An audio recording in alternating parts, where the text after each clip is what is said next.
राधे श्याम महाराज जी। हमारा प्रथम सवाल आपसे ये है कि संसार में भजन करना कैसे संभव हो सकता है?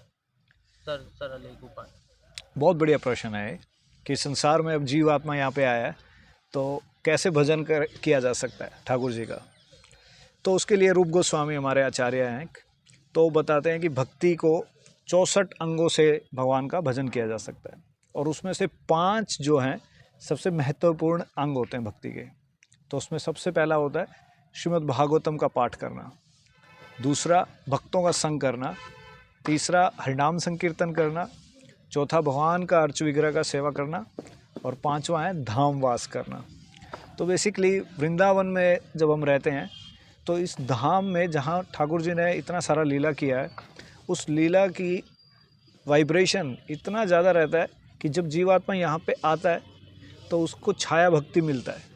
तो जो यहाँ पे ठाकुर जी का कृपा फैला हुआ है और जितने संतों ने यहाँ पे भजन किया है, तो उस भजन की छाया हम पे बढ़ती है और उससे हमारी चेतना विकसित होती है। और जब धाम में आते हैं, भक्तों का संग करते हैं और भागवत पढ़ते हैं, भगवान के विग्रह का सेवा करते हैं और उसमें हरिनाम जब लेते हैं, तो जब हरे कृष्ण महामंत्र का जप किया जाता है लगातार हर रोज़, तब हमारा चेतना और भजन और ठाकुर जी के प्रति आकर्षण बढ़ता है। और यही जीवन का मकसद है, और यही भागवतम, यही सारे शास्त्र इसी चीज़ के ऊपर बार बार जोर देते हैं कि जीवन का जो मकसद है कि भगवान के साथ जो नित्य संबंध है हमारा, उसको निकालना है बाहर। और वो कैसे निकलता है? वो हरे कृष्ण महामंत्र जप से निकलता है। तो हरे कृष्ण महामंत्र बहुत सिंपल है, हरे कृष्ण कृष्ण कृष्ण हरे हरे, हरे राम राम राम हरे हरे। सो चैतन्य महाप्रभु ने ये हरे कृष्ण महामंत्र कलयुग के लिए, इस संसार के जीवात्माओं के लिए ये हरे कृष्ण महामंत्र दिया था, ताकि कोई भी जीवात्मा भगवान से उसका जो निजी संबंध है वो क्या है उसको निकाला जा सकता है, उसको पहचान सकता है, और फिर वो अंतगत इस देह को त्याग करके भगवान के धाम जाता है और भगवान की नित्य सेवा में लग जाता है। तो इस प्रकार से जीव जो है भजन कर सकता है ठाकुर जी का। सो महाराज जी, आपसे जुड़ने के लिए क्या करना पड़ेगा? सिंपल है। तो हमारे जो संस्था है बेसिकली, उसमें जुड़ने के लिए कुछ नहीं है, आपको भगवान का नाम जप करना है मेनली।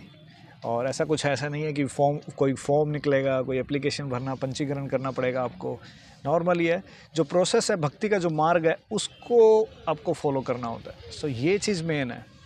तो इससे कोई ऐसा फीस नहीं है, इट्स फ्री ऑफ कॉस्ट। ऐसा नहीं है कि कोई आपको धन राशि देना है, कुछ ऐसा देना है, बट आपको अपना हृदय देना है और अपना समय देना है, ताकि आप भगवान के लिए सेवा कर सको, भगवान के यहाँ पे आकर के सेवा कर सको। सो ये आपको कीमत देनी होती है और अपनी चेतना देना होता है। तो ऐसे किसी ने पूछा कि कहते चलो धाम चलते हैं, कोई शहर से धाम जाने लगा, कहते अच्छा बैग पैक कर लिया, अच्छा खाना ले लिया, अच्छा ये सब कुछ कर लिया, पैक कर लिया, A to Z आ गया, चलो।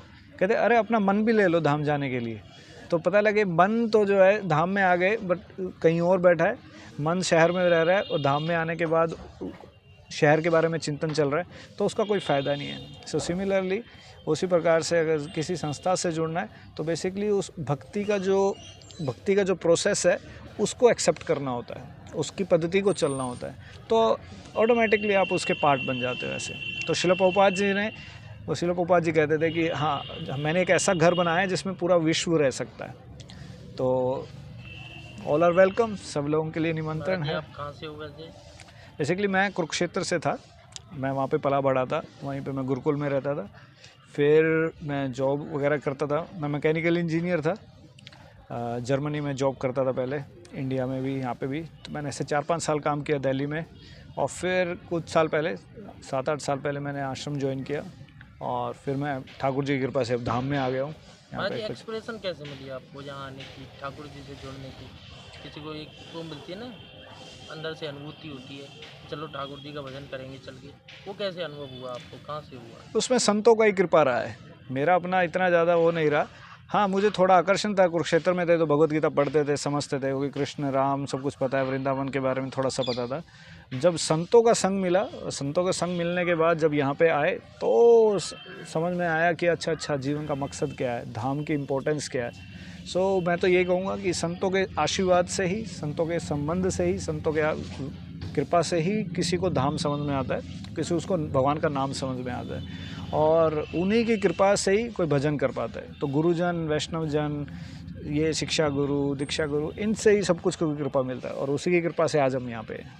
सर महाराज जी, और जैसे कि लोग हैं आजकल के पढ़े लिखे लोग, वो कहते हैं ठाकुर जी तो नाम कुछ है ही नहीं, ऐसे ही है, बेसिकली कुछ है नहीं, एग्जिस्ट ही नहीं करता, एलियन वगैरह को वो मानते हैं। हाँ, तो क्या कहना चाहिए? ये बिल्कुल साइंटिफिक क्वेश्चन है। जब मैं साइंस में था तो मैं जर्मनी में था, तो मैं जर्मनी में था, तो ये क्वेश्चन तब मेरे से किसी ने पूछा था, तो मैं उनसे पूछता था कि अच्छा, ये गाड़ियाँ चलती हैं आपकी, इंजन चलता है, तो इसके अंदर आग लगती है अंदर, और तब जाकर के गाड़ी जो है, गाड़ी का टैंकियाँ आगे निकलता है, धुआं निकलता है, तो किसी को आग दिखाई दी है उसके अंदर? आज तक किसी को आग थोड़ी ना दिखाई दी है।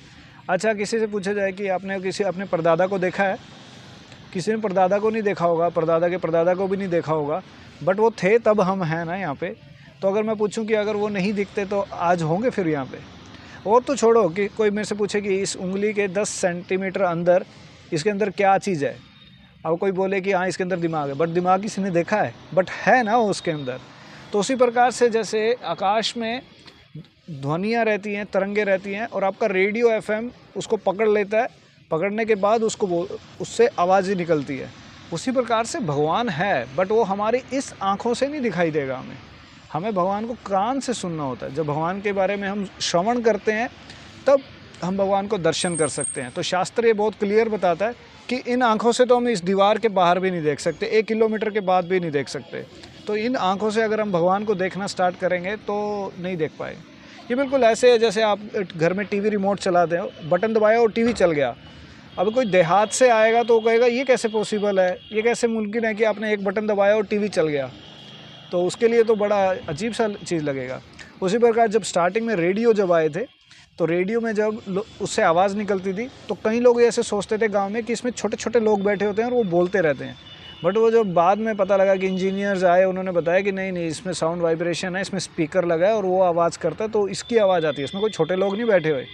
तो ये जब हम ज़्यादा पढ़ाई लिखाई करते हैं तो बट होता क्या है कि साइंस हमें प्रूफ दिखाती है, बट भक्ति जो है हमें ये बताती है कि ये चीज़ें यहाँ पे किस पर्पज़ से हैं। तो ऐसा नहीं है कि ये कोई अनसुनी चीज़ें हैं या फिर ये चीज़ें हुई नहीं थी या ठाकुर जी कभी थे ही नहीं, ऐसा कुछ नहीं है, सब कुछ है।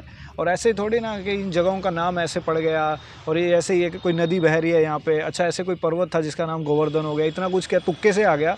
और इतना समय किसी के पास नहीं होता कि कोई किसी का अगर दूसरे का कोई पागल भी बनाना चाहे तो इतने सारे ग्रंथों को लिखेगा। तो हमारे शास्त्र में करोड़ों करोड़ों श्लोक लिखे हुए हैं, तो किसी का पागल बनाने के लिए नहीं लिखा जा सकता है। तो उसमें कुछ तत्व था, सत्य था, तो ही वो लिखे गए थे। और उसके बहुत सारे रीज़न हैं। जैसे किसी ने गुरुत्वाकर्षण देखा है कि कोई चीज़ भी फेंकते हैं वो नीचे गिर जाती है, उसको कहते हैं गुरुत्वाकर्षण की वजह से गिरी है। तो अभी किसी ने गुरुत्वाकर्षण देखा है? नहीं देखा। समय किसी ने देखा है? नहीं देखा, बट वो है, समय है। अभी किसी ने अमेरिका देखा है? इंडिया वालों ने नहीं देखा, बट वो है ना। तो हम वहाँ पे नहीं गए या हमने उसको नहीं प्रत्यक्ष रूप से देखा या हमने उसके बारे में श्रवण कीर्तन नहीं किया, तो हम उसके बारे में नहीं जान पाएंगे। उसी प्रकार से जब भगवान के बारे में कोई लीलाएं सुनते हैं, प्रमाणिक ग्रंथों का अध्ययन करते हैं और उस जगहों पर जाकर के एक्सप्लोर करते हैं, वैसे ही हमें भगवान का पता लगता है कि अच्छा ये भगवान की लीला स्थली हैं और भगवान ने यहाँ पर सब कुछ किया था। तो ये सारी चीज़ें श्रवण के माध्यम से होता है भक्तों। और श्रद्धा है, श्रद्धा रखनी, हर किसी को श्रद्धा रखनी पड़ती है। इवन कि कोई बाल कटवाने भी जाता है तो वो भी श्रद्धा रखता है कि वो मेरी कैंची जो है गर्दन में नहीं डाल देगा। कोई रेस्टोरेंट पे भी जाता है खाने के लिए तो वो भी ये श्रद्धा रखता है कि इसमें जहर नहीं मिला देगा। कोई अगर मकान खरीदता है वो भी ये श्रद्धा रखता है कि ये बिल्डिंग टूट नहीं जाएगी, बट हम ब्लाइंडली उसको फॉलो करते हैं। और डॉक्टर के पास भी जाता है तब भी वो श्रद्धा रखता है कि मेरी किडनी नहीं उठा लेगा या मेरा कुछ शरीर का अंग नहीं ले लेगा। और हालांकि इतना कुछ हुआ है तब भी लोग जाते हैं। और किसको पता कि कॉलेज में जाने के बाद जॉब मिलेगा ही मिलेगा, डिग्री मिलता है ये भी गारंटी नहीं है, बट फिर भी लोग जाते हैं, श्रद्धा है उनका। अभी कोई गाड़ी का कोई बस जाता है यहाँ से मथुरा से आगे बल्लभगढ़, कोई ड्राइवर के पास जाकर के उसका ड्राइविंग लाइसेंस थोड़ा ना चेक करता है, तो श्रद्धा ही तो रख रहा है उसका। तो वही श्रद्धा अगर हमें इतनी चीज़ों में रखी हुई है तो हम भगवान में क्यों नहीं रख लेते उसको। और कोई 1 या 2 लोग नहीं फॉलो कर रहे हैं इसको, लाखों लोग फॉलो कर रहे हैं और इतने लाखों सालों से चला आ रहा है। तो साइंस को हम ऐसे समझ सकते हैं। तो साइंस भक्ति के अगेंस्ट नहीं है, तो बट अधूरी है। साइंस जब भक्ति को आपस में मिला लेती है तो साइंस का भी जीवन मकसद पूरा हो जाता है एक्चुअली, ऐसा है।